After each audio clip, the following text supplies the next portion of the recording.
মাগরিবের পরে কারো সঙ্গে কথা না বলে এই দোয়াটি 7 বার পরে আল্লাহ তাআলার কাছে যা চাইবেন আল্লাহ আপনাকে তাই দান করবে। অভাবে আছেন, ঋণগ্রস্ত আছেন, মাথায় টেনশন, ঋণের বোঝা, বাড়িতে থাকতে পারতেছেন না, আল্লাহ সব আপনার পেরেশানি দূর করে দেবে ইনশাআল্লাহ, যদি আপনি আমলটি করতে পারেন।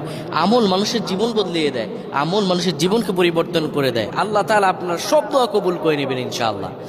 মাগরিব নামাজের পরে কিবলামুখী হয়ে থাকবেন, কারো সঙ্গে কথা বলবেন না, কারো সঙ্গে কথা না বলে কিবলামুখী হয়ে আপনি পড়বেন আল্লাহুম্মা আজরিনা মিনান নার, আল্লাহুম্মা আজরিনা মিনান নার, আল্লাহুম্মা আজরিনা মিনান নার।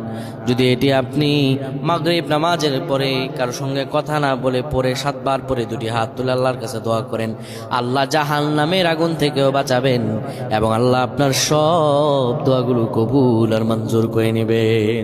আল্লাহুম্মা আমিন।